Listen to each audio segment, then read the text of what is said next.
whatever may be your need. We are always with you in every situation. Enjoy banking services at your convenience with Mahabank's user-friendly digital platforms like internet Pranali, there is no sound, okay? UPI, You're IMPS, getting and many more. sound. Your convenience is our There priority. is sound. Financial partner in digital era. Mahabank Digital Banking.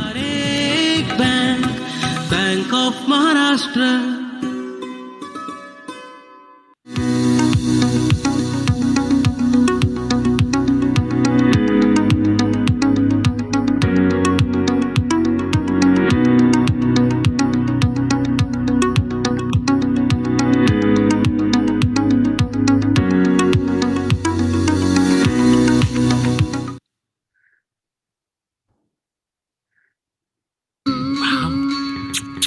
ये side से थोड़े छोटे कर दे जल्दी. ये वाला sir. क्या है? सर ये साइड से. नोज पियर्सिंग यहाँ पे परफेक्ट हो जाएगा मैम. बिल्कुल दर्द नहीं होगा, पता भी नहीं चलेगा आपको. कुछ ऐसा ही करते हैं आप अपने गियरलेस स्कूटर के साथ. गियरलेस स्कूटर में कोई भी 40 ऑयल नहीं, सिर्फ सर्वो स्कूटोमैटिक 4ST ही डालिए. इसके फ्रिक्शन मॉडिफायर्स इंजन की परफॉर्मेंस बढ़ाए और आपकी राइड स्मूदर बनाए. Servo Scootomatic 4ST.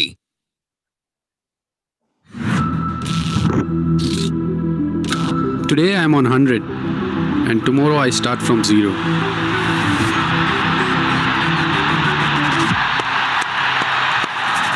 Taking to roads less traveled, I learned the game of patience. I stayed true to myself. I stay true to my style. I am Cheteshwar Pujara. My father is the one who introduced me to this great game of cricket. When I was 12, I played my first big game and I scored a triple hundred in that. And that is when I decided I wanted to become a cricketer. I broke into the under-19 Indian team and at the same time, I was glad to be supported by Indian Oil. People wanted to take photographs with me, they wanted to take an autograph. Overnight, my life just changed. I still remember the day when I first wore my Indian jersey. And when you are passionate about something, you will always start working towards it. So I'm really passionate about driving cars. I remember I went to Scotland from Leeds and I really enjoyed that drive. While my passion for the game makes me give my best day in and day out, I like giving my best to the things I'm passionate about, which is the best engine oil for my car, Servo Futura G+.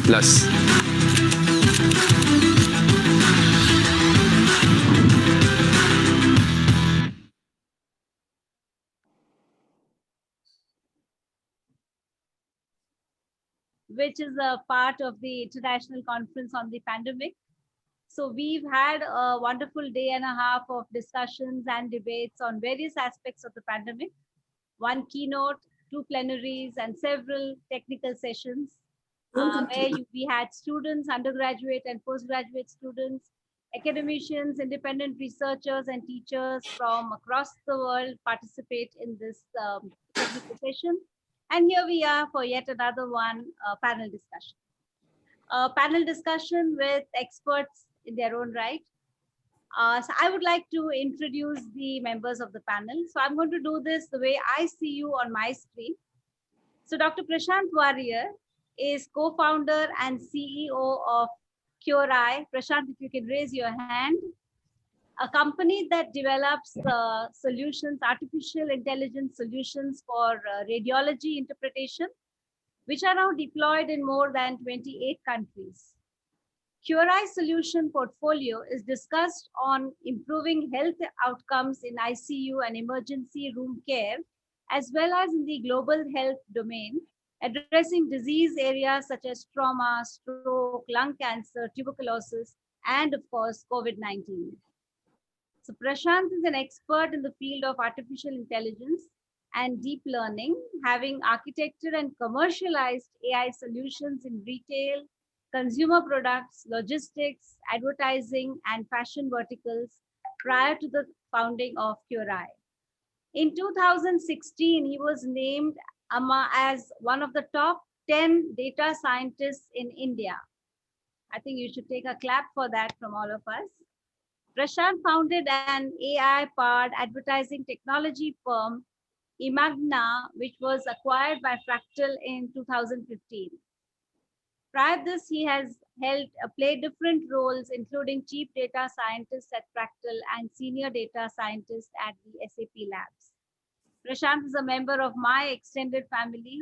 Welcome to Vasai College Autonomous, Prashant. To discuss the impact of the pandemic on the real estate, we have with us Mr. Hitesh Thakkar. Hitesh, an alumnus of Vasai College. Mr. Hitesh Thakkar has a degree in family business management and leadership skills from IIM Bangalore. A well-known name in the real estate industry, he is the Vice President of the National Real Estate Development Council of Maharashtra and a member of the Associate Chamber of Commerce and Industry in India. He is also a member of the IQAC Internal Quality Assessment Cell at Vasai College. And he's also a part of the Vasai College Development Committee, and he's the head of our Alumni Association. Hitesh has been my students among the early batches of foundation course. So we are happy to have you yet again at Vasai College, Hitesh, for a very formal program. Our third panelist is a celebrity chef, Rupa Nabar, who's going to talk to us about food, restaurants, and the pandemic. Rupa Nabar is a home chef, a recipe video presenter, and a food connoisseur. She presents YouTube food video shows on the channel Sanjeev Kapoor Khazana and is also with India Food Network under the banner My Coastal Kitchen. Rupa Nabar holds culinary training workshops under the name Kitchen Diva. She has conducted a number of pop-ups in restaurants and clubs. Recently, she was at Vasai in the physical space and spoke to our students on fun, food, and the youth, which was extremely well received. She has been my school fellow at Auxilium Convent, and she was the winner of the beauty pageant of our batch. I'm happy to have you with us, Rupa, on this panel. Welcome. Thank you. To tell us about the role played by NGOs during the pandemic is Ms. Kalyani Subramaniam. Kalyani? Kalyani is the Chief Operating Officer at the NAS Foundation India Trust. She has worked with issues of HIV care and support for 15 years and has been actively involved in conducting the Train the Trainers programs, building the capacities of CBOs to implement sport-based programs in India and abroad. She is a very important voice, a vital voice lead fellow and an alumnus of Dasra Leadership Program. A close associate of Dr. Nilakshi Roy, we are very happy to have you with us today. Welcome, Kalyani. We are equally delighted to welcome to this panel yet another close friend of Dr. Nilakshi Roy, Sridhar Rangayan. Hi, Sridhar. Sridhar will speak to us on film, media, and the pandemic. Sridhar is an award-winning filmmaker whose films The Pink Mirror, Yours Emotionally, 68 Pages, Purple Skies, Breaking Free, and Evening Shadows are considered groundbreaking because of their realistic and sympathetic portrayal of the largely closeted Indian LGBTQ community. He won the National Award for Best Editing for Breaking Free, and his latest film, Evening Shadows, has won 24 international awards and screened at 72 international film festivals. That's huge. He's the founder festival director of Kashish Mumbai International Queer Film Festival, which is South Asia's biggest LGBTQIA+ film festival, and also one of the founding trustees of the Humsafar Trust, one of India's largest and oldest LGBTQ organizations. We at Vasai are delighted to have you in our panel, Sridhar. Welcome to Vasai College Autonomous. The discussions today will be conducted by my dear friend and colleague, Dr. Nilakshi Roy. Dr. Nilakshi Roy is the head Department of English at Vasai College, and she has been teaching since 1988. She has a specialization in Indian writing in English by women writers of the diaspora, and has many publications and presented many papers at national and international conferences on migration and the vast arena of culture studies. She has founded an organization called Culture All with her students and runs several culture awareness programs as part of that. She's an active member and one of the spokespersons of the Swikar Rainbow Parent Group. Yeah. So I now request Nilakshi to take us ahead in this panel discussion. All yours. Over to all of you. Thank you.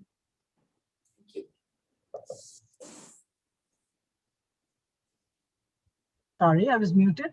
Good afternoon, students and my dear colleagues and friends, guests from abroad as well as from home, family and friends of the panelists, and my dear colleagues.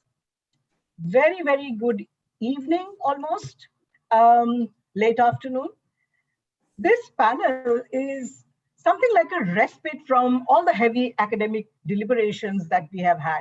As you can see, we were already comfortably chatting with each other, even as you were logging in.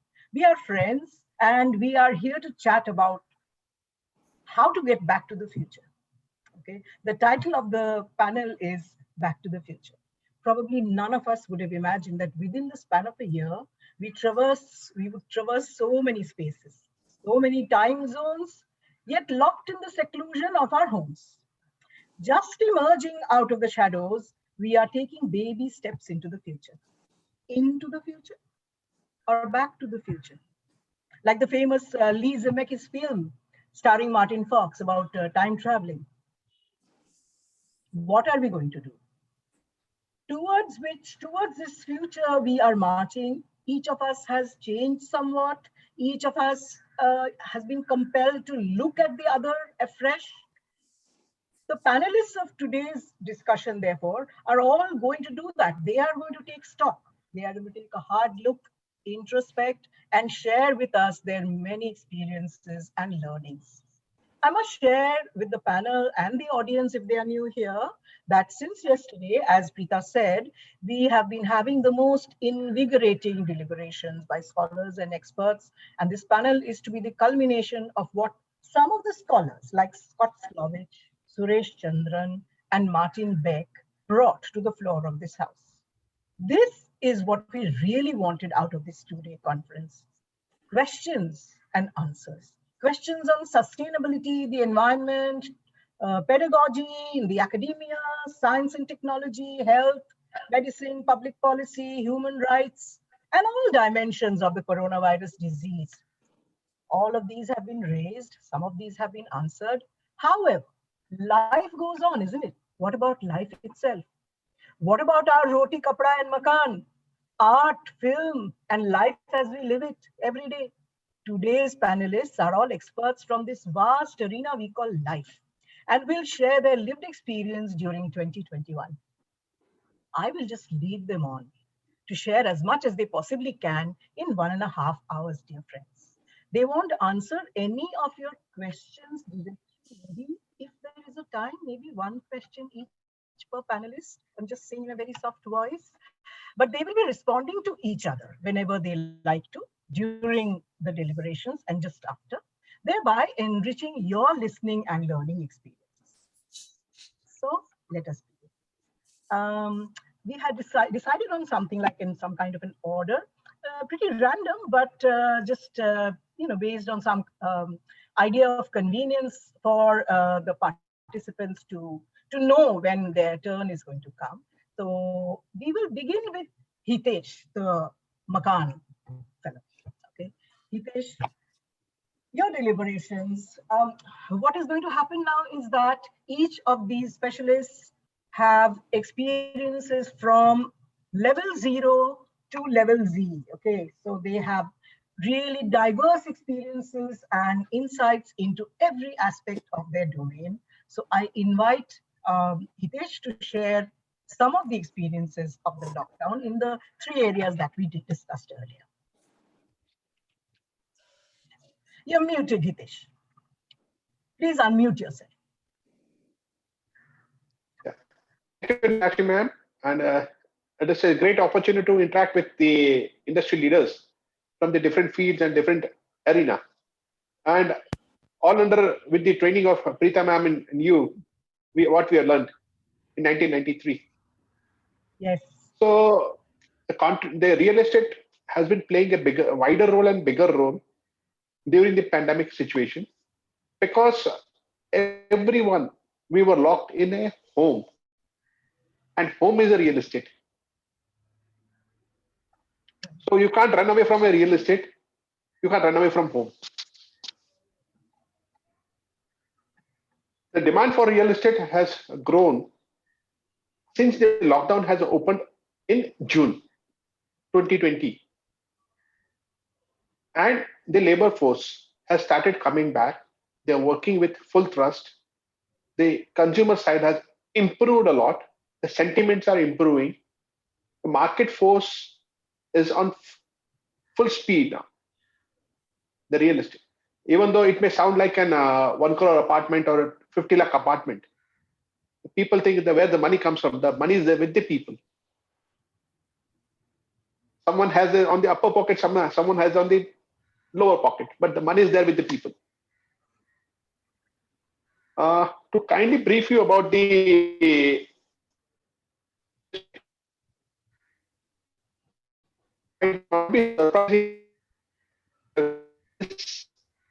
to 270 allied industries, and it provides 18% employment directly and indirectly to the laborers. It contributes 7% of GDP growth, second largest GDP growth in the country.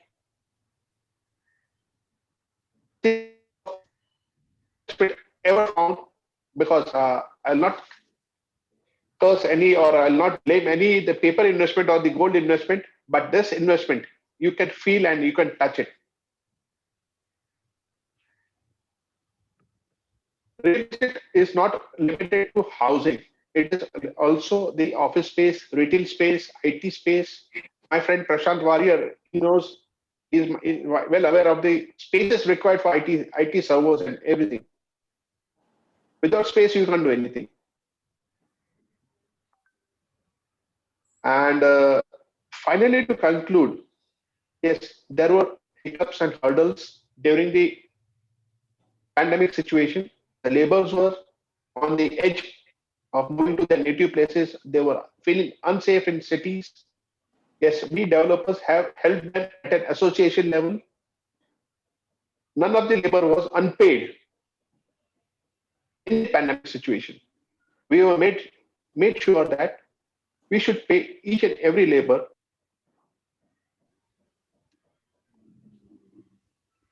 I think he's got logged off. Yeah, he's got a bad connection. He's in Kutch. Yeah, even the sound was a little. Yes. He will join us again. He is there. He's there. I'm having a poor network over in my native place over here. Okay. Yeah. Continue. So each and every labor was paid to the extent that where he can eat and send his money to his native place. And as the consumer had suffered a loss of a delay of possession or the payment. Correct. That also we tried to synchronize with the authorities, with the bankers. And bankers, they have allowed a moratorium period of 9 months where the interest can be deferred by 9 months. So as an industry, we have taken utmost care for the labor, for the industry, and for the consumer. That's where it was a challenging time of 6 months for us. And the best boon to the real estate industry is RERA. Whereas a consumer, I'm also a consumer of real estate. You all are consumer of real estate. So we can RERA. Someone is there. Yeah. Kindly mute your mic, all of you. One of your voices is disturbing the speakers. Kindly mute your mics. Audience, please mute your mics.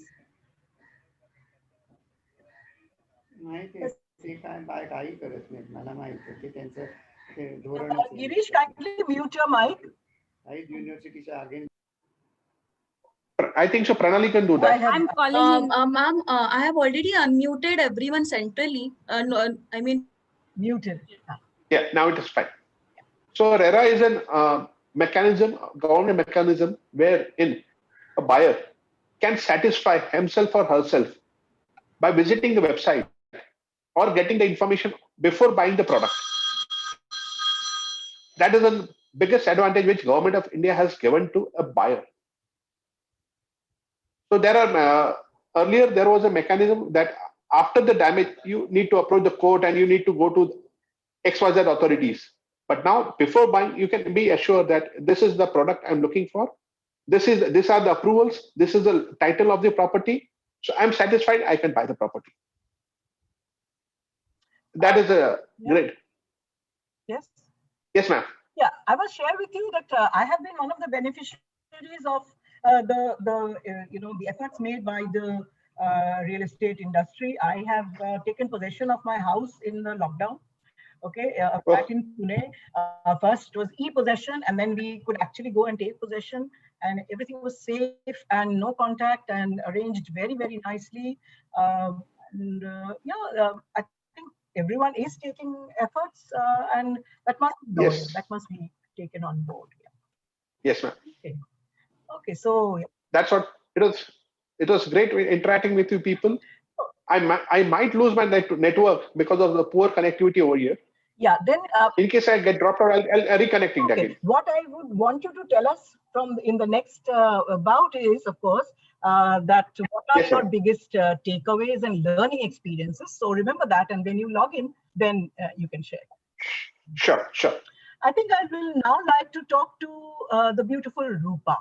Rupa, whose videos I have been watching, and it is really, really mouth-watering dishes that she cooks, especially the coastal variety, and very typical but quite original spins on her on the recipes. Yes, Rupa. So, Rupa, how has the food industry? I know that you have insights into many areas of the food industry: the restaurant, then the YouTuber, as you're saying, the home chef, then the dabbawalas, the back kitchens, whom we don't see, the migrant workers who work in those areas, and all of that. So, do let us know as much as you can about how the food industry has responded to the pandemic and what have been your experience. Yeah, first, let me thank you and Preeta for inviting me and letting me share this view on the pandemic effect on restaurants and food industry. The journey has been that we were always on the prosperity side, and then we've come to the crisis now, and then we are waiting for the recovery. To start with it, that pandemic, of course, as Hitesh said, space was very important for restaurants, and we can't do without space, and space in Mumbai especially, and most of the metros is very expensive. And if the revenue is not going to come, it's a daily cash flow that happens in the restaurant. So it was very difficult to let the space just go vacant. And even if you own the space, it was difficult to sustain it without having customers come in and dine in. So the next option was, of course, we went in for takeaways and deliveries to let us balance it out. But then again, we were not getting the ingredients that easily. So some part of the pandemic was very difficult to check out the menus. The menus had to be really basic menus. We had to come and design menus which were a one-pot meal, or just some meal that was like a proper air flight meals or something like that, which basic things. And all the Michelin stars dining in the fine dining all had to shut down. Then you can say that we had difficulties with we normally have daily wages at the back kitchen. So to have that was very difficult. Even in the takeaways, to have them enter the premises, to have them checked for COVID. And the hygiene was the foremost part in cooking, because you just cannot take any chance when it comes to giving out food. So that was really challenging part. And then sometimes the sous chefs that were trained for really fine dining menus and all that. And once they left, we tried keeping them and trying to see that they had shelter and food and accommodation. But that also we could do only for certain time. it was very difficult to do it because the lockdown just extended, and but naturally there was a total shutdown of restaurants for quite a long time. So that was a really challenging. Of course, the National Association of Restaurant had asked the government to bail out certain things, and they were very helpful in doing it. They have given us extension for the renting out premises and the EMIs and all that. But finally, as Hitesh just says, the money is on the roll and you can't really make up with the loss. You can't keep the losses too high. So even when the immigrants went, it was very difficult for them to come back. Some of them are very skilled laborers.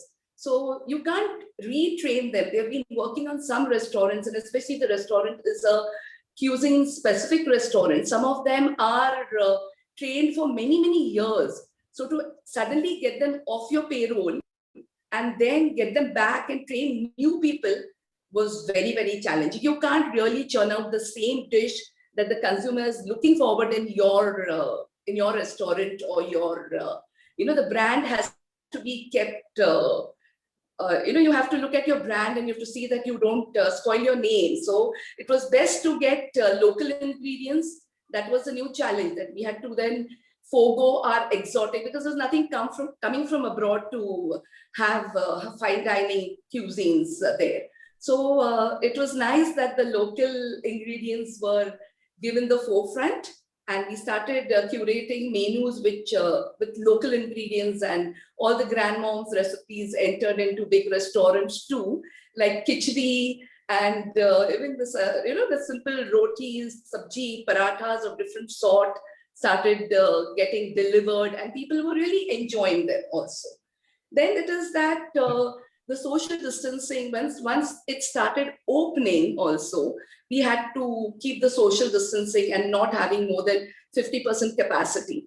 So that was a great challenge, because once you opened again, the logistics were going haywire, because keeping 50% capacity is really, today also you're finding it very difficult to have that capacity and then maintain the electricity and all the overhead charges with it. As you said, of course, the new direction that took place was that men entered the kitchen. So, but naturally, the YouTuber like me, who had already shot the recipes, was given I got a lot of views. Like most of us, people really watched us and churned restaurant-style dishes at their home. So the YouTubers are coming in the forefront. The home chefs really took a front seat, and many societies and many normal housewives turned it into business for them. They started giving out daily menus, weekend menus. As they started getting the ingredients, they started giving out lovely meals. I mean, I can vouch that they were very hygienic, they were fresh, there was no shelf life, they were made and sent immediately to the places. And in this way, we helped a lot of bachelors and people who did not know to cook. I think we were blessings to them. Like the home chefs managed to have the old people in the societies, the old people in the vicinity were fed very good hygienic home cooked food. So that's the new thing, and that's going to stay for a long time now. As we just mentioned, the dabbawalas were absolutely, they had to stay put at home. The dabbawalas means, I'm talking about the dabbawalas who used to take food from home to the offices, but they were completely at home and we couldn't much help them. I mean, that's very sad because we couldn't. And the new trend is that we have the VFast and the Swiggies and the Zomatos. So now that is a new trend. Like every time I think when there is some crisis, the recovery is in a different way. Like, you can't go back to, sometimes you want to keep the old things, but then you have to let go and you have to see to the new norms that are taking place. So we have to move on with times. So that was a new thing. Then, as I said, the culinary classes and all that are picking up. That's again, the capillary industry in the food, but a lot of the chefs have also started culinary school, and that is getting revenue to them. So they're changing their restaurants as studios where they're doing online classes, and the classes are very good. They're as good as any international level where you can train your skills into baking. And then again, when you learn, you can make it as your profession or your business. And tourism has hit, so restaurants have hit a major setback again because we are all interconnected.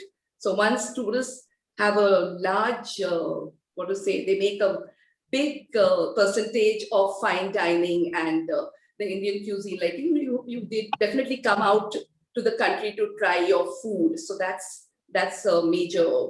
And as Hitesh said, we given quite a lot of GDP, about 2%. So that's quite a bit. Employment is about 7 million people are employed in this industry.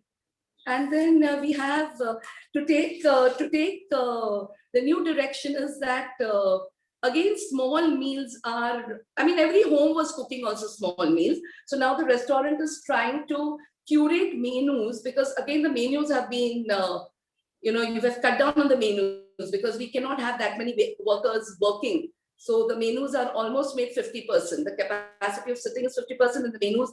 Most of the ingredients that are not available are all off the menus. And even the menus are we are trying to curate, not to waste that pandemic really taught us that, you have to use everything from root to shoot. So even the restaurants are trying to do that. We did that in the house, but even the restaurants are trying to, try to use the stems of cauliflowers. And I think we had just forgotten, but they really make out very tasty greens and saute. I mean, we just talk about kale and asparagus and all that, but all our runner beans and all our local backyard vegetables can be made into fantastic recipes. Right. So we are trying to do that. I mean, curate recipes which are locally, and we can get the costing down and create better menus. Then again, the do-it-yourself kits are the new trend that has picked up a lot in this industry, where you don't have to really go and buy your stuff, but you're given a kit where you can buy it, and then you can churn out restaurant-style food at home, and then you don't waste the ingredients. You can get the do-it-yourself kit for 4 people, 2 people, and then the recipe comes with it. So you just follow it, and your pizza, pasta, curries, all are at your home with absolutely no cost. So we are all diversifying. It's not only that, of course, we would love people to come in and dine. And I think human tendency is that this industry is not going to get a lot of recession because the human is a social animal. So restaurant is a main part of socializing. And everybody loves to drink and eat with friends and family. So that trend is definitely not going to go. And we're looking forward for the new normals to open up. And we're trying to, as I said, no touch menus are there, the scanning and no touch deliveries. So these are the little things which we have to, it's again a great challenge because packaging is very important when you're delivering. You can't be having a cake which is smashed or the curries which are spilled. So it's a parallel industry which we are trying to look out for more options available, and there'll be new business for more people to get into this, where the supplies will be needed for packaging. And like I said, the deliveries is completely different now. We have VFast or something which gives 1-to-1 delivery. So we are trying to see to the hygiene part of it. And the main part is going to be the challenge is again hygiene, and cleanliness is going to be the forefront of everything. There are going to be people put on payroll, especially to see that the area is clean. Swabs are taken on the appliances used, the kitchen board, the kitchen sink. I mean, a lot of challenges. But again, probably discuss a little later, Rupa. But what I am really interested in is if you could throw a little bit of light on the gender divide, which is kind of now gone out of the window in terms of cooking. And people have started looking at cooking with respect, and not only cooking, but the washing up afterwards, right? So I think that is absolutely. The pandemic has brought into the book. Yeah. So, as I said, the men have entered the kitchen and they're doing wonderful job. And for me, cooking is I think it's a very therapeutic thing. Yeah. So cooking, whether you're cooking in the restaurant, you're cooking it at home, or you're cooking anywhere, it's very therapeutic. I think So pandemic gone helped the in- family to stay together. It's not only the family who eats together, stays together. For me, the new thing is the family who cooks together also stays together. Right. Thank you, Rupa, for that lovely insight. I think, yeah, that's the way that most men and women have responded to this change. Yeah, very interesting, aspects of this discussion. We will talk more about what are your main takeaways from this experience, how you did mention a few things that are going to change in the cooking industry, food industry, but then I want your specific inputs later on. But now I must ask my good friend Sridhar as to how he dealt with Kashish, which was going to be in May, okay, launched as it was already, and it was going to be in the, in Metro and in the other theaters, and then suddenly everything came to a standstill. How did you respond? What kind of firefighting did you do? This is what we need to definitely hear from you. How did the film world respond? What about the spot boy? What about the filmmaker? What about the actors and actresses and all the industry around it? And then as you are a film jury yourself and a festival director, what about the distribution of the films? What about the awards? What about the shows? I know you know everything. So let me know. All right. Thank you so much for this opportunity to be speaking at this panel and also interacting with so many different diverse fields. So entertainment per se is one of the key things which all of us look forward, and it became much more prominent during the pandemic lockdown. Everybody was stuck at home and everybody was looking for entertainment, and new entertainment was not being able to be made because of the pandemic. Most of the industry was shut down, at least for the first 2-3 months. And a lot of the television shows went off air because usually television shows do not build a bank. They go by week to week, So most of them didn't have a bank and they ran out of the bank and they couldn't shoot new episodes. So I think 60% of the television shows shut down, So what happened was also the OTT platform really took the prominence per se because the theaters were shut down. The OTT platforms, so a lot of the big budget films per se basically was shifted to OTT platforms. That basically caused a lot of disruption in the distribution system, where people would go to the theaters and buy tickets. Here, it was available to them bundled up on an OTT platform. So the producers definitely lost a lot of money, but a lot of them really still are trying to hold back to the big budget films. But most of the independent films, like the kind of films I make, those were really benefited by the lockdown in that sense, because a lot of the OTT platforms scrambled to buy some of these independent films. And within, I would say, like 2-3 months, the entertainment industry took charge, and resumed work per se. I think the shooting almost started right from July, August. People started shooting, but what happened was they had to scale it down. The big television series didn't happen. The historical, mythological series and all went away. Basically, it's basically the home kind of series, which basically 2 or 3 people interactions. And some of the filmmakers, content makers basically improvised. They shot on mobile phones at different homes. Yeah. And also you must have seen so many anthems which were shot, where the anthems for pandemic anthems were shot individually at different places, and everything was put together virtually. So everybody's been learning to do it virtually per se right now. But basically the safety protocols is very important, because usually in a film, in a television unit, there are at least around 60 people coming together on the sets. And 60 people is a lot of people during the pandemic time. So they have to pare down. I would say that like maybe 20 people would be there, and they would go through the protocols of sanitization and then come to the. So one of the things which affected me personally was I was organizing the Screenwriters Association award ceremony. So in that we had 2 hosts, Rajeshwari and Sachdev and Varun Badola, and we shot with them. They were supposed to shoot virtually with us one day, and then actually be live on the screen to present the awards. And we shot with them one day, and then Rajeshwari contacted COVID. So then what do? So we had to basically make do with just Varun. Thankfully, we had 2 hosts. If we had 1 host, our award ceremony would have been dead. But what is nice was also during the award ceremony, we could get very interesting artists like Vishal Bharadwaj and Rekha to perform virtually. So they recorded the videos. And also for us, like basically the award ceremony we held virtually. So we basically got all the award winners to be on the call. So all the nominees were on the call. And if you want to capture the expression, when somebody gets an award on the stage, everybody is like there in the auditorium, everybody is excited. Yeah. So we want to capture that. So we built a virtual room where all the nominees are there and one person gets the award and the camera zooms into that person and he or she talks about winning the award. So that's been an interesting experience.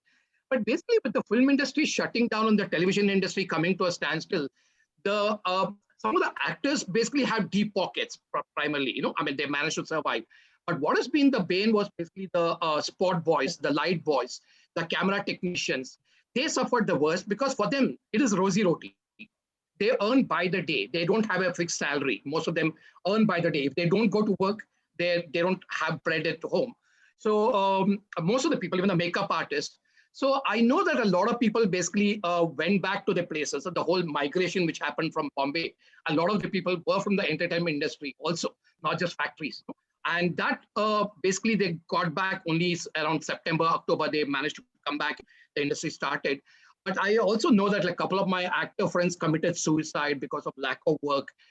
And a lot of the actors also, even though we say that like, the big actors have deep pockets, but the independent actors, the small actors, the character actors, the television actors, they are just surviving, and they were affected deeply.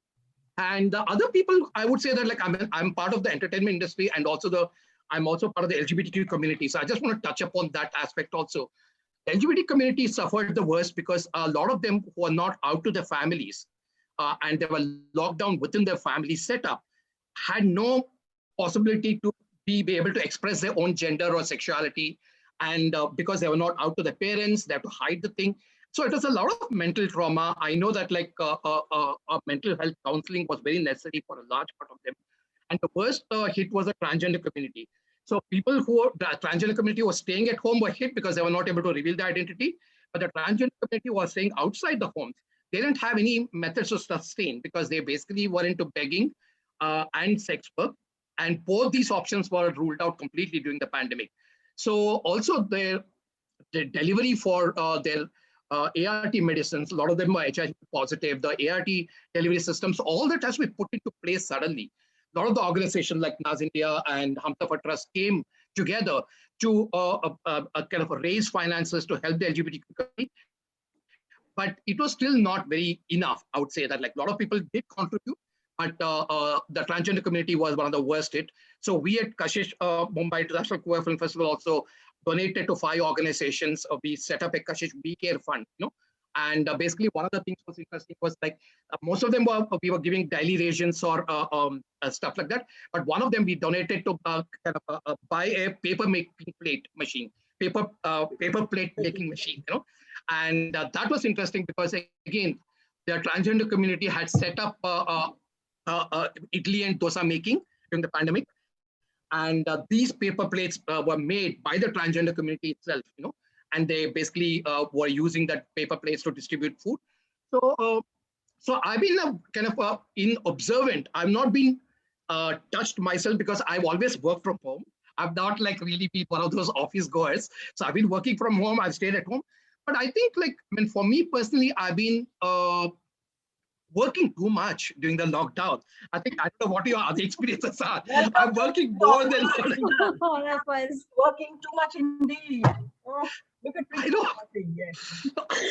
So I've been part of this talk, that conference, this workshop, and like also online film festivals we have been doing, online film screenings. So it's been a lot more work than what it used to be. Also, I think what would have been happening by one meeting, okay, sometimes extends to 4 online meetings at the same time, because a lot of the stakeholders will come into that meeting, whereas earlier we would have just made the meeting and sent them the information. They would say, okay, for this, here all the stakeholders want to be part of every meeting, so that has been a big problem per se.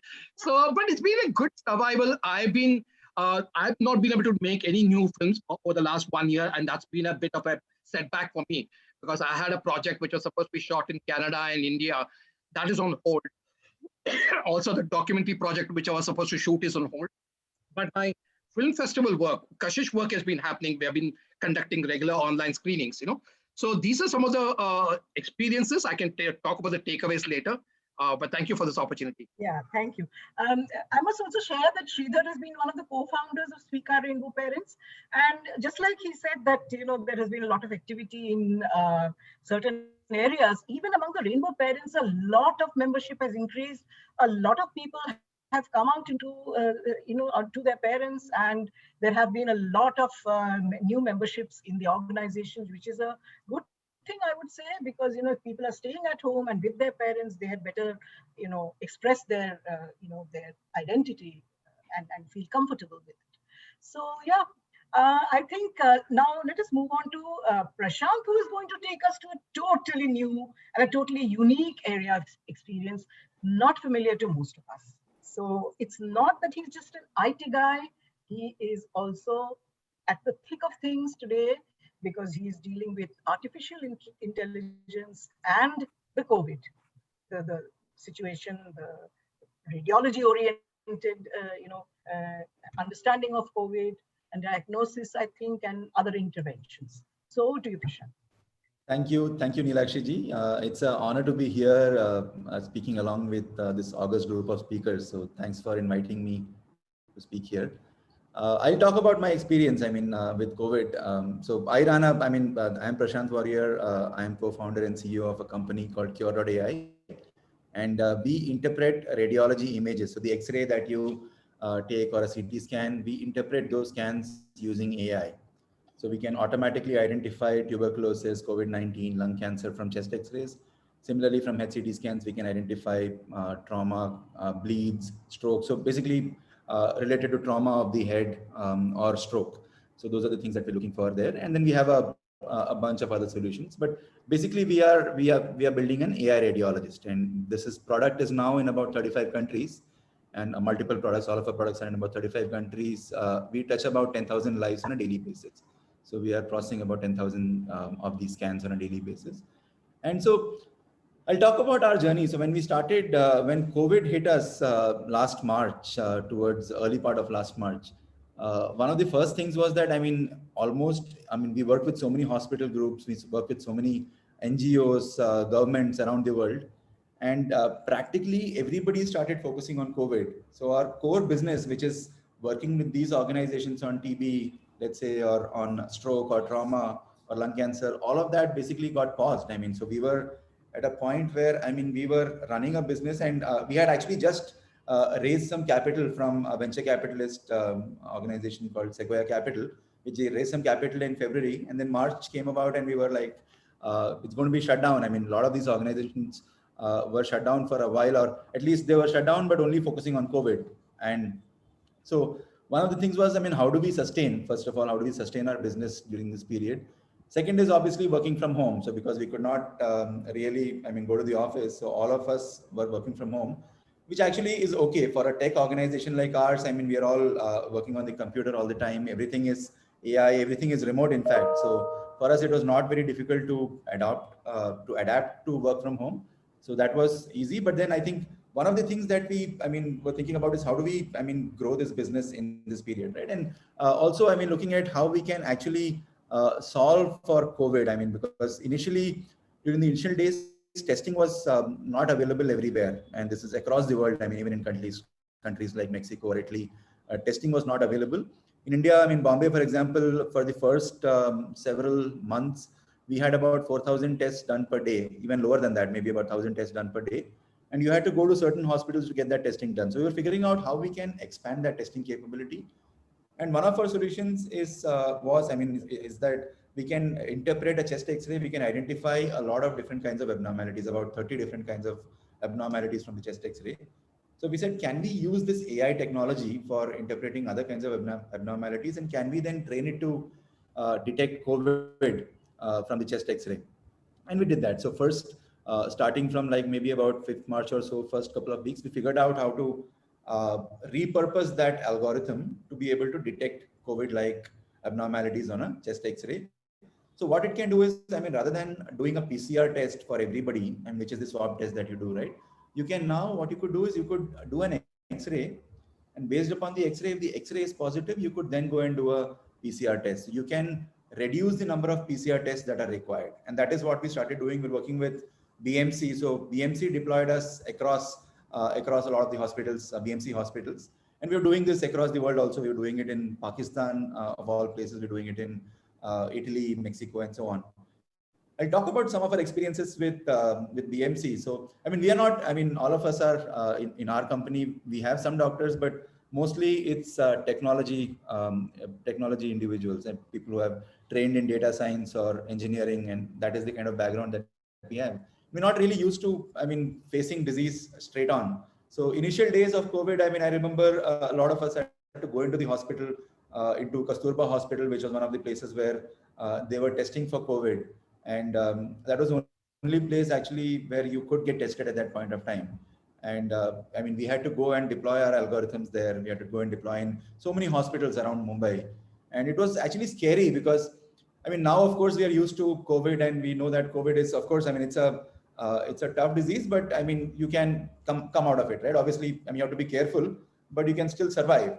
And, but initial days, I mean, March, towards March, maybe April, we are all scared, right? I mean, we are all scared about COVID. We didn't know how COVID was going to affect all of us. And what is, if you, I mean, it was almost like, I mean, if you get COVID, it's a very risky scenario. Plus the quality of care was not that great back then because you could not really go everywhere. I mean, you only had to go to the government hospitals to be treated for COVID. You could not go to a private hospital back then.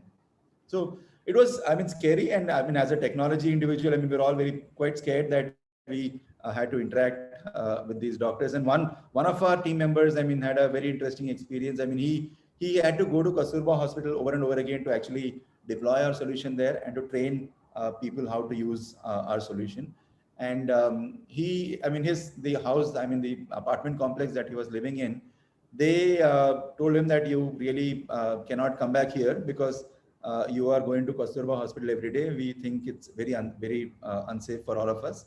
And you are not allowed to come back into this building anymore. That's a building that he was staying in. He's paying rent for that house. And so then what we had to do is we actually had to put him up in a hotel for 2 weeks to quarantine before he could go back into the hospital. And I think that's one of the things that, I mean, the stigma around COVID is something which might still remain. And we'll see a lot of, I mean, we'll talk about that later, Nilakshi ji, but we'll see a lot of that stigma. I have another question of you, which came to me when you were talking about the BMC angle. So say you are a private individual, you have your own company, you're running it, you have a very high level of technology that you're using. Did they want things free from you? Did they pay you? No, so I think in India, I mean, if you work with government, you have to offer it free for a long time. And I wanted to know this. I wanted to know like how things were going with so BMC, you know, BMC responded, I mean, very well to COVID. I mean, they put together a team of people from McKinsey and a lot of top organizations around the country, from Amazon, and they got together a group of people who are going to tackle this COVID crisis. And every day they used to have a meeting. Every day morning, like 8 a.m., used to have a call to figure out what's happening in different parts of the city. And there's not only BMC, I think Bangalore municipality and a lot of Indian organizations responded really well to COVID, which is very surprising. And if you look at what's happening in the US right now and the number of COVID cases there, India was able to survive that with such a huge population, which is all living close to each other and such a high density, was still able to manage COVID really well. So that was something which was very impressive. And I know that a lot of companies like ours, I mean, a lot of other private companies stepped up to that challenge to provide that support to the government when it was needed. And I know lots of people who have done that. I mean, PwC or many different organizations that have done that. So I think that happened. I mean, for us, I mean, I would say, what we basically saw is that we had to, I mean, from a technology perspective, we had to adapt our technology to COVID, which we did. From a work from home perspective, we had to start working from home. So, which is probably not a big change because again, I mean, people are used to working on their computers. I mean, are used to, I mean, interacting online. So we didn't have that much of a change. So staying home all the time and working from home all the time is a big change because it just makes you work so much harder. I mean, you're just working 12 hours, 14 hours a day, and the day just goes by. You don't even have the difference between work and home anymore. Yeah. So you start at 8 a.m. and at 10 p.m. and then that goes on day by day. So initially, I mean, I know that a lot of our team members did not even take weekend breaks. I mean, they were working throughout the weekend. then we said, let's stop working on Saturday, Sunday. Let's make sure that we are taking off a day, right? And so gradually we created that rhythm. But I can tell you that first 3-4 months, I mean, I know probably this is true for most IT companies, that employees were working throughout the week. I mean, there was no difference between work life and home life, right? So it was that that balance was gone. So, but I think at some point, I think all of us collectively owe a thank you to you. Okay, yeah. So especially people like you who have been front-ending this, yeah. So definitely that is very, very heartfelt thank you. I have been one of the victims very recently. I'm just still recovering. I'm in quarantine. I'm speaking from home. So yeah, so I know what it is. So yeah. Kalyani, last but not the last, really. Over to you. So, when Prashant was talking, I saw the stark contrasts in environments and contexts. Right? Completely. And completely. So, what I will share now is more specific to NAS, but really in that sense, very representative for any nonprofit organization. So when you think of an NGO, how did they really manage during the COVID pandemic? And now, how are they really responding to the issues on the ground? So when Prashant said, oh, we always worked digital, right? And for NAS, like many of you know, we've been working on issues of HIV, sexuality. We run a helpline for people from the LGBTQI community. We run a home for children living with HIV, and we have a home in Delhi. We also provide counseling and support to people living with HIV. And we have a large women's empowerment program.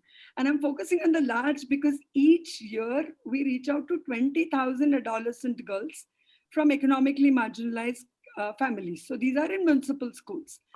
So till March, everything was going on really well. And then suddenly the schools shut down. So I think the challenges that we see are at two levels.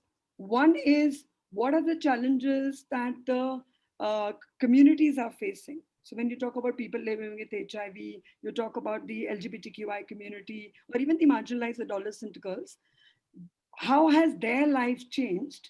And two, as someone who's really implementing programs towards them, how does NAS stay relevant, right? So we have to look at it in two ways. And I think when I look at the challenges on the ground, Sridhar already touched upon it, but I think for us, the challenges faced by the LGBTQIA community was intense because most of the community members really get a lot of support from the peer groups.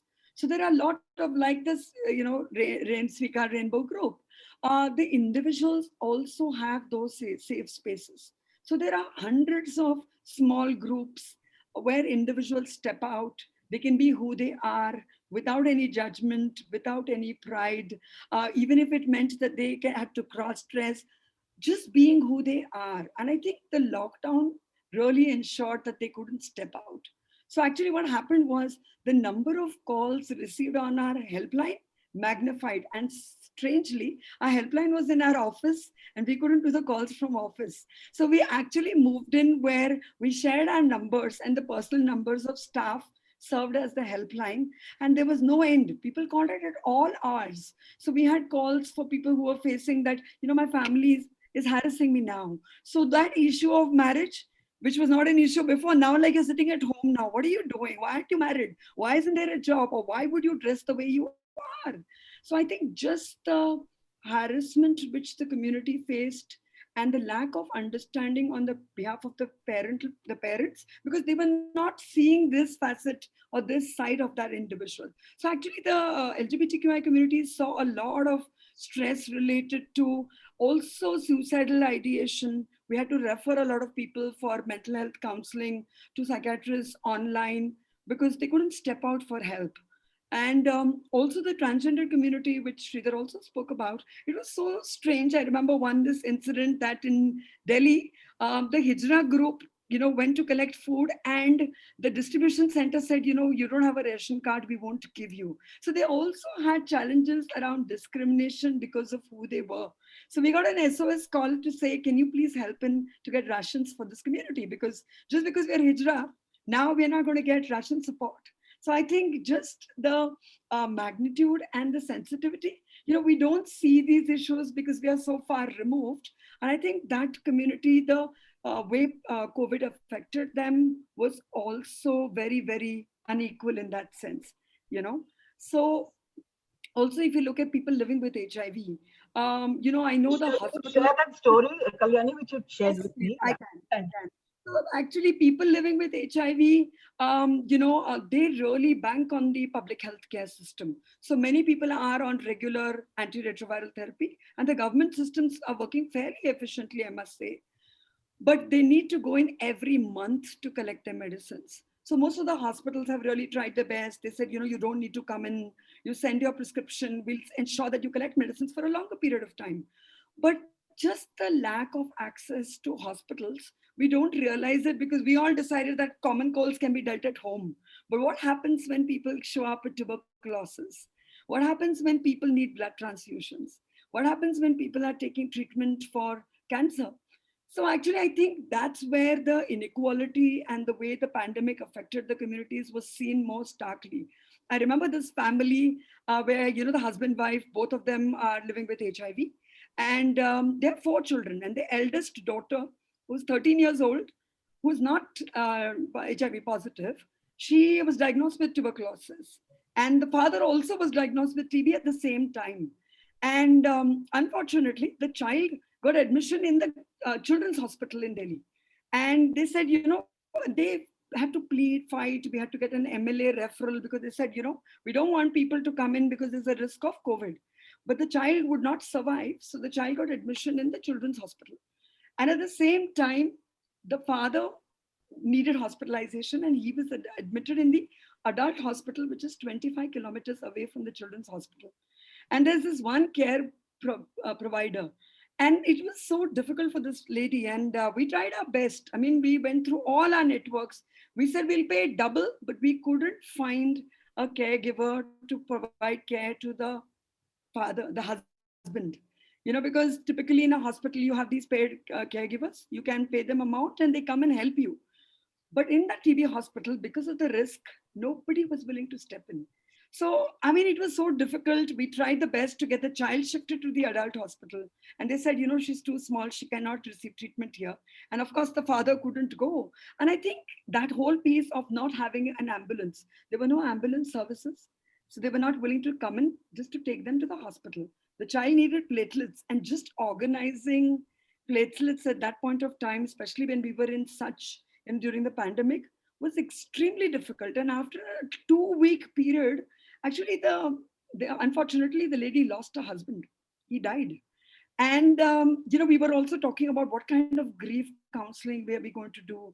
How can we actually support, because we had organized for food. The 4 other children in the family, we had organized for food from the networks. We had organized some care also because somebody needed to come and check on them. They were all 4 children at home by themselves. And it was so powerful for me that this lady turned back and said, I'm really fine with my husband no longer being there because now I can focus on my child. And 3 weeks of hospitalization, the child recovered from her intense infection. And she came back. And I remember when I spoke to her, she said, Auntie, ek kaam karna, mere liye ek mobile la dena. Because abhi school shuru hoga, to main sessions karna chahungi, classes. And I think that strength of the community, that within a crisis, when there was death in the family, she said, I don't have time to mourn. I don't have to think about how I'm going to grieve my husband. I'm going to ensure that my children survive and that they won't have to see problems like this. So I think just the challenges on the ground and the responses that the communities needed was something which was very, very different, And for us, I think we also see the inequality with adolescent girls. We spoke about digitalization. And though we see a mobile in everybody's hand, right? Your cook, the driver, the auto rickshaw driver, everybody seems to have a mobile, right? And people are busy, which says, I can't take you in the rickshaw because I'm on my call, right? But it's so strange that the digital access is so divided. So when the pandemic struck and the adolescent girls, the girls whom we worked with in the schools, they were at home, they actually didn't have any digital access. So for an NGO, when I look at the challenges we faced, that all our work was done in the municipal schools, in the slum communities. We couldn't access our participants, right? We couldn't go to the schools because schools were shut. We were happy to go into the community environment, but because of the precautions and the COVID distance, and families were not sending children out, the isolation faced by our participants was very, very intense. And I think if you look at the way the pandemic impacted the girls, it was profound, but the inequalities which girls face every day was just amplified during the COVID pandemic. So if you say that if there was one mobile, then there's an order of priority in the house as to who gets it first. So it was not that the girl would get to attend a session, or she can participate in our sessions because she may not get access to that mobile. So I think just the gender lens and also gender-based violence, having, we all talk about working from home, we have different rooms. I sit in one room, my son is on another floor, my husband is on another floor, but that's the power of being privileged, right? I think the being, really advantaged. But what we saw is even the staff in our organization. So some of the staff, they are from our communities. There are girls who went through our programs who are now hired by the organization. And they said, I don't know how I'm going to work from home because they don't have a laptop, right? We also provided a lot of our staff with digital access, tabs. And some of them said, you have to tell my mother that I'm working like this because they said, ye kaise kaam ho sakta hai? What are you doing on that laptop? So I think just the change of context, they have one room houses, right? So literally the kitchen is right there. The staff is sitting there trying to do an online session with participants who have digital access or providing support, or doing the relief support. And I think that changed context and how people needed to see it through a new lens and understand work through a new lens was one of our biggest challenges. I'll stop here because there are a lot of learnings too. Which I'll talk later. Yeah. Thank you anyway. Hitesh, if you would then, if I'm glad that you're still with us and that you did not get disconnected. So Hitesh, what do you think then was your most important takeaway or learning experience out of this? Your personal, and you may, if you like, then, your communities. So here in the conference, I was thinking, it was my misconception that only the real estate is important. But as Sridhar said, entertainment is also important because we have been watching the YouTubes or movies or Netflix and everything, all sort of things. Without entertainment, we would have gone mad. Yes, with Prashant, it was a different experience that AI is required in medical field. And I happened to interact with him or his company representative once because I'm also representing government of Maharashtra on the COVID front. Along with, I think so, we had met with Mr. Praveen Pardeshi. Yes. The municipal commissioner. Yes. Oh wow. Okay. Yeah. I'm working very closely with Mr. Pardeshi then, yeah. Yes. And finally with Rupa also, without the food, the home wouldn't be a home. And absolutely, Kalyani said right away that the migrant workers or the underprivileged people who are not having access to the medical supplies or the household supplies, the NGOs need to take care, and the NGOs were deprived for the finances or the supplies, how they manage. That was a different perspective which I got to learn from here. What I was more interested in is that what has COVID experience taught you as a person? What are the learnings that now you have got, which will enable you to, be a, more better equipped person probably, or a different kind of a leader in your community in future? So different leadership was what I've learned, because the lockdown was on 25th of March and since 10th of April, Preeta ma'am knows that, she's aware of that. Since 10th of April, I have been traveling. And the fear of COVID was lost in, and I lost the fear of COVID. And COVID was running after me day by day, day by day. Finally, on God.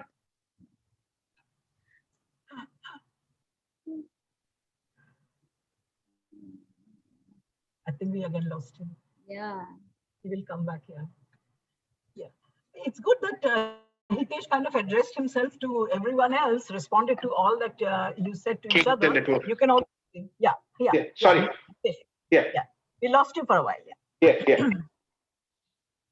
Okay.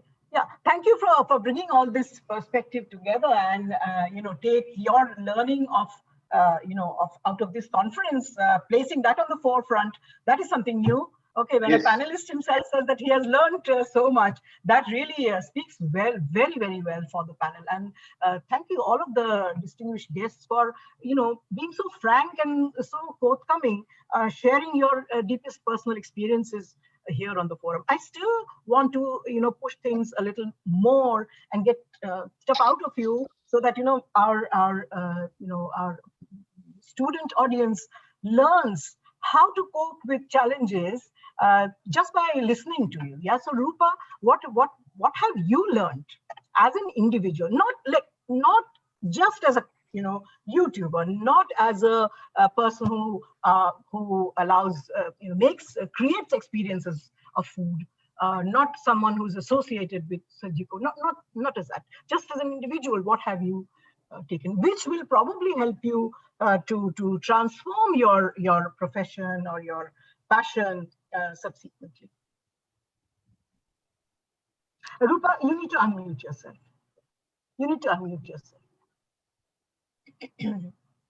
Yeah. Firstly, it is that the consumer is a very big person, and food, as I just said, that food or feeding people is just love shown visible. And you can just show that you love the person. So wherever you are, whether at home or in the restaurant. So now the challenges, or I would love to have is like, an extra piece of dessert with a takeaway. If I used to cater, and now I've restarted with the pandemic because I didn't have house helps and all that was becoming difficult. But when you cater out or you're giving a delivery, an extra piece of a cake or a dessert will make the consumer happy. Wow. So the mental health, so the mental health that Sridhar just mentioned, that's very important to keep people happy.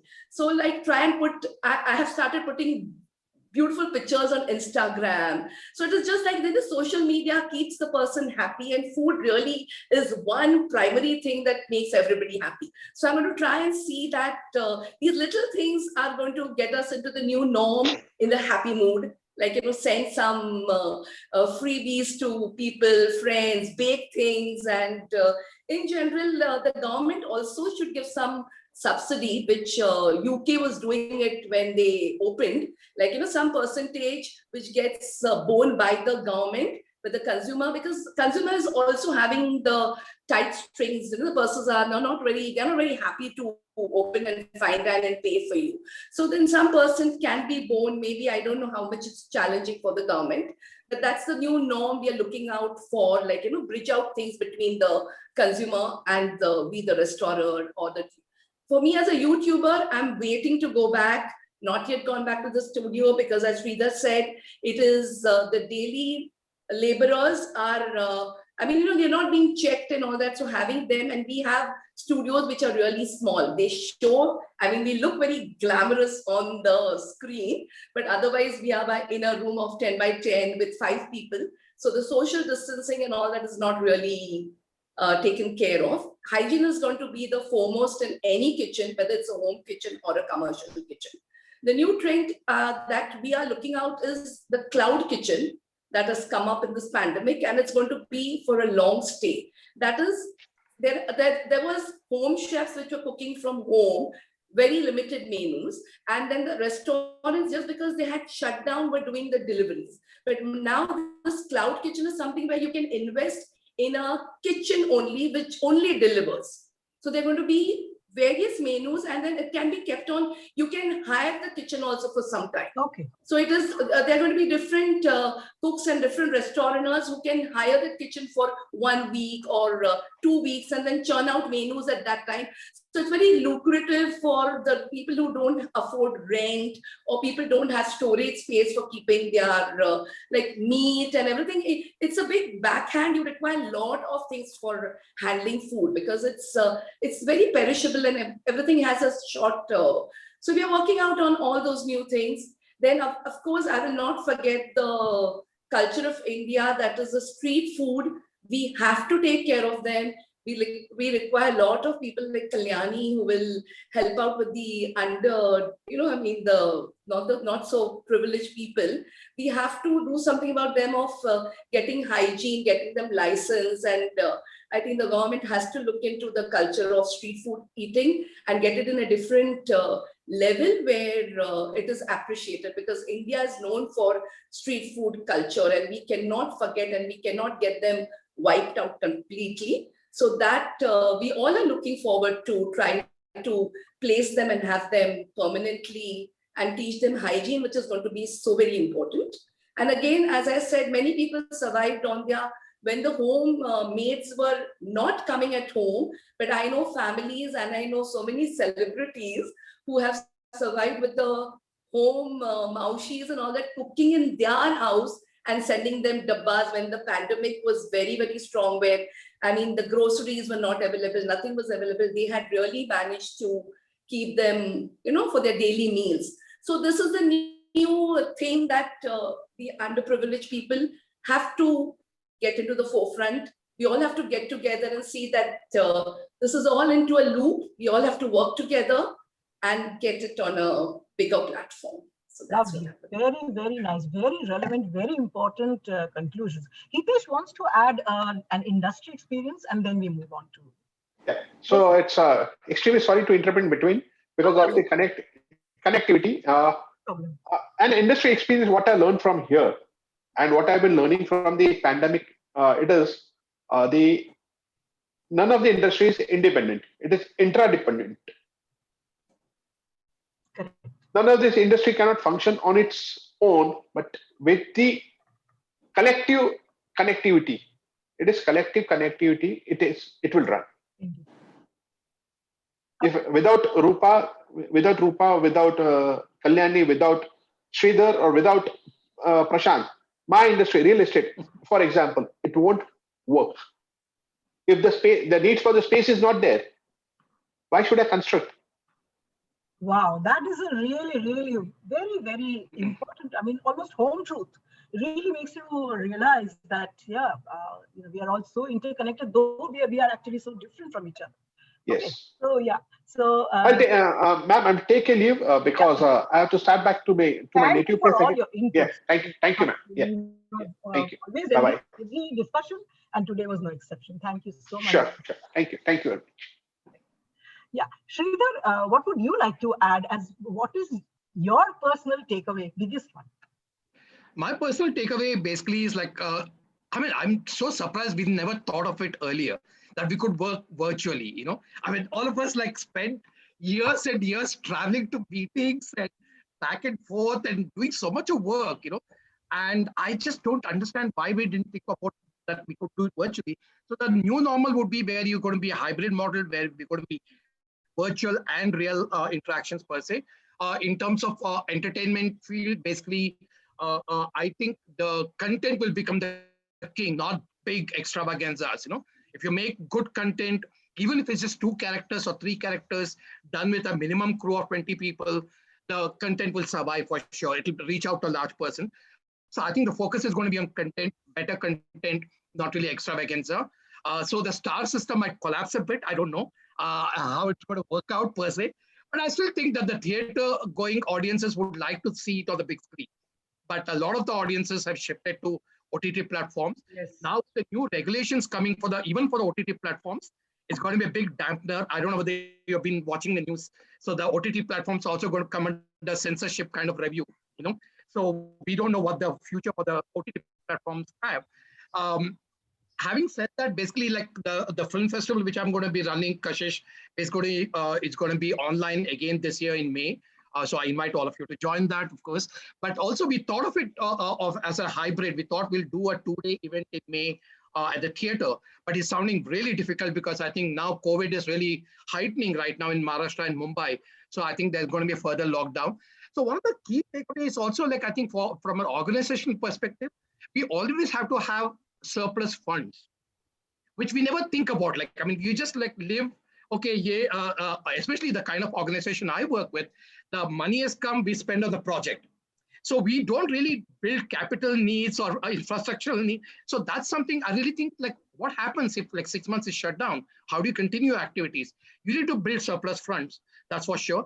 And for my own personal thing, I've been one of those person who have been hand to mouth. I just don't own a house. I travel by rickshaw. So I have very minimal needs, but I need to fulfill those minimal needs. Also for me personally, also, I really think that it's important to have, I would say, surplus funds so that like it can tide over the crisis. I never thought of this.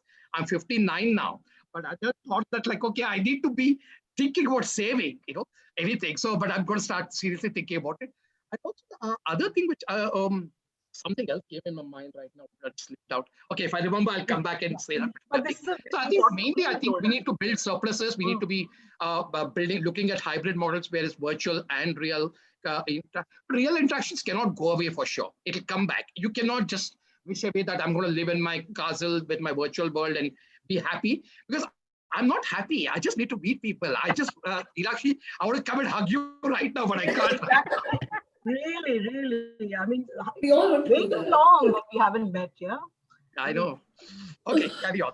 Yeah, so home truth, the fact that we need to create surplus, and each of you is giving us such very interesting ways. I mean, these takeaways, I think students, spectators, audience, listeners, please note, these are some of the home truths that are coming.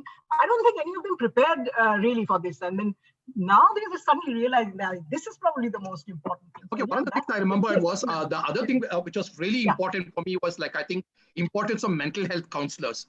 I don't think we have enough of them. We need to build definitely a bank of mental health counselors across board, whether it's LGBT or HIV AIDS or women and whatever. We need more mental health counselors.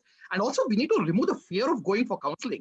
Yes. Indians just don't want to go for counseling. They think you are going to be like some kind of a psychiatric kind of help. It's not psychiatric help. It's like mental health counseling. And people need to definitely think that you're not mad to just go to a counselor. You just need a certain outlet to your emotions and your feelings. I really think we need to have more, I would say, more online mental health counselors built, and I would say an association which is visible of mental health counselors, which can cater to different, like what he talked about, the cloud. We need to build a cloud of mental health counselors which can cater to different sectors of the communities. I just want to talk about that's very, very important. I think many of the other sessions also highlighted this. There were many papers on this issue also. So I think, this particular conference has definitely had mental health center stage. So far we have had that center stage.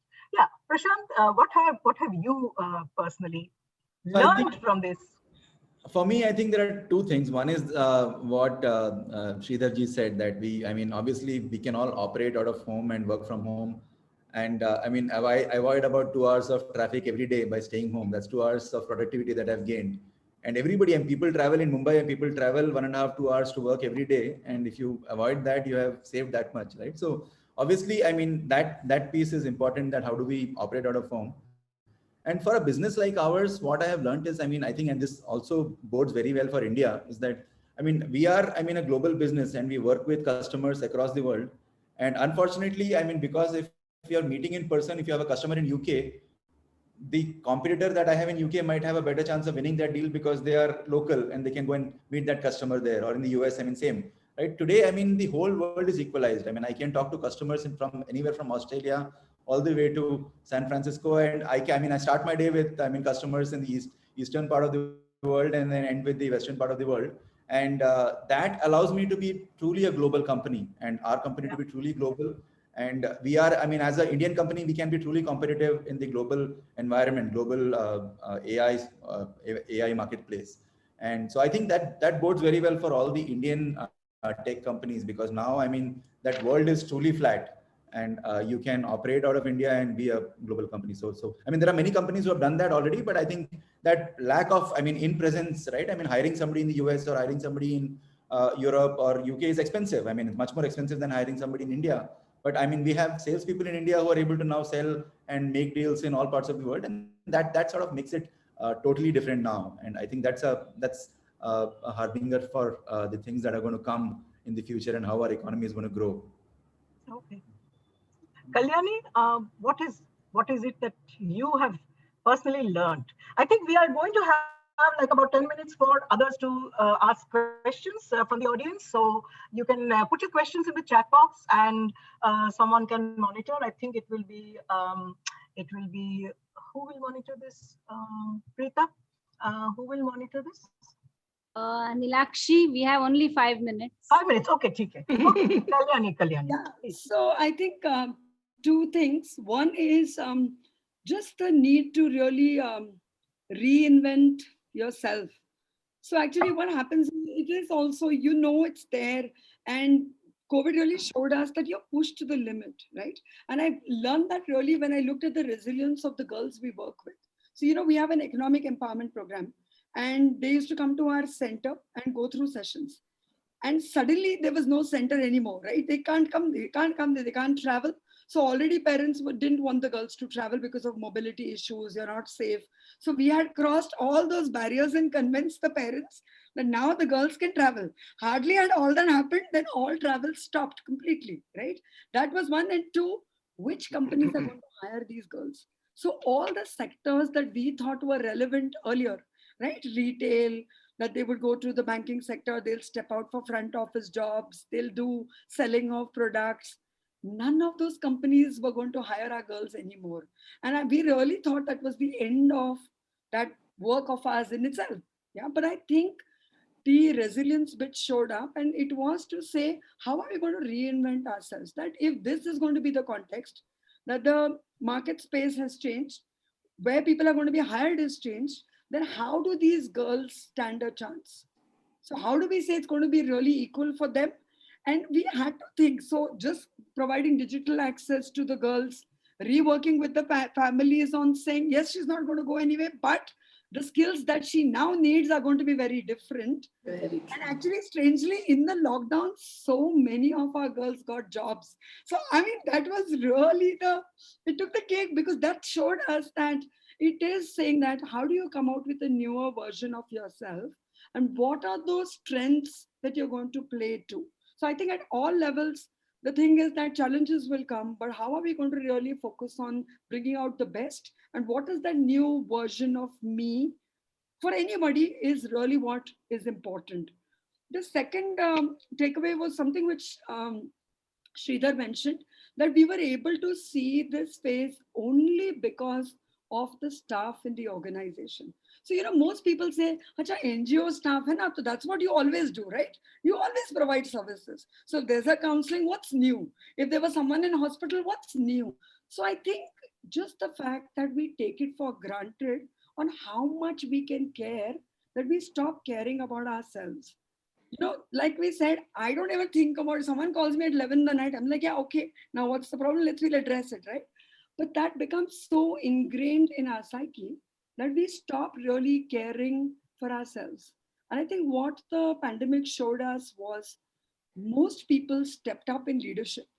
Suddenly we had people who became leaders we never imagined. They said, we can do this. Our caregiver said, you can't get an e-pass. No worries. I'll stay for 2 weeks at a stretch. I'll stay in the home. So what? The children will get looked after. So I think we saw leadership in very unexpected quarters. And that really brought home to me that what would it take if we did systematic investment in the leadership, but also really focusing on the emotional and mental health of our caregivers. So if all the people who are expected to take on these leadership roles, who are anyway going to be doing the caregiving and really helping people in distress, what about their own mental health needs? And I think that for me really stood out, that that's a commitment that we make, that every one of us, you can only do more if you start with yourself. So how are we going to help create policies within the organization which really helps people to take those breaks, access to counselors, really looking at positive living. How are you going to make the work environment? Because they're working in very hostile environments themselves. They're not going to come to an office which is going to be really very comfortable. Neither their homes can be made like that. But how can you make that individual front and center and really prioritize is something where I've learned from this pandemic. Wonderful. Can I just add one thing, Nilakshi? Yes. Yeah, I really think that pandemic for me is like being everybody is working from home. We are all overachieving, but really it's time for us to put our feet up, relax a bit, take life a bit easy. I really think we are trying to really overachieve because we are all stuck at home. I really think it's important to just relax, take a deep breath, enjoy your food, enjoy time with your family. And that I really think is important. And we should think about that more often than just work. I wish I had you as my employer. Okay. Now there are some questions in the chat box, so the independently the panelists may type their answers because they are pretty particular questions, and we really don't have time, as Preeta already warned us. But the most important thing I would like to focus on as a combined takeaway from all your takeaways is the importance of leadership, the importance of finding self-worth and reinventing oneself, building cloud, as she said, cloud kitchens like that, building cloud whatevers, so that, you have alternative sources of generating employment as well as generating, your whatever is your requirement. Looking at mental health, these are some of the very important, and as Prashant said, to understand the interconnectivity between countries and between different markets and different kinds of organizations which allow you to survive in this kind of a crisis and then play such a key role as well. So I think these were some of the very important learning experiences which you have shared so kindly. Thank you so much, panelists, all of you. This was a very, very precious time that you have spent with us. We had a lovely time. About 244 we had some time back. Audience have really enjoyed. There were so many comments coming here, and I'm sure they were so wrapped in listening that they didn't want to type comments, which is very nice actually. Let them listen, let them take this away as a very, very important learning experience from the 2-day conference that we are about. This is the best panel I've ever attended because it's brought in so many different people from different backgrounds, seriously. Otherwise, I've just been focusing on film panels, festival panels. This has been an exciting panel, totally. Thank you. Very true. Thank you. Thank you so much. Thank you, Rupa. Thank you so much. Thank you so much. Lovely meeting the other panelists. Yeah. Of course, the absent Sridhar, Hitesh, whom we also want to thank. Thank you so much, audience, for being so motivating, giving your very interested comments. And now I wish to express my thanks to Indian Oil and Bank of Maharashtra and the Khemka family for so generously contributing towards making this conference a success. Without their help, this would not have been possible, truly. Very good job. Thank you very much, everyone. And I hope that you will soon join us with the other link on to the valedictory session. Okay, so all of you, yes, thank you so much. Thank you. Thank you, everyone. Thank you for joining in. Great inputs. Thanks. Thank you. Thank you so much. Thank you so much. Thanks, everyone. Yeah.